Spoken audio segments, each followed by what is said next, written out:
মুক্ত আকাশে ঘুরে বেড়ানো কোনো পাখিকে কখনো খেতে দেখেছেন? দেখবেন, পাখি যতদিন বেঁচে থাকে ততদিন আহার হিসেবে ছোট ছোট পোকামাকড় কিংবা পিঁপড়েকে গ্রহণ করে। ঠিক তেমনি সেই পাখিটি মৃত্যুর পর পিঁপড়ের আহার হয়ে যায়।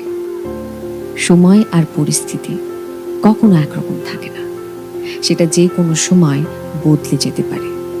আর তাই জীবনে কখনো কোনো দিন কোনো অসহায় কিংবা নিরপরাধ মানুষকে অবজ্ঞা, অপমান অথবা আঘাত করতে নেই। আজ হয়তো আপনার সময় ভালো, আজ হয়তো আপনি powerful, but believe me my friend, time is more powerful than you.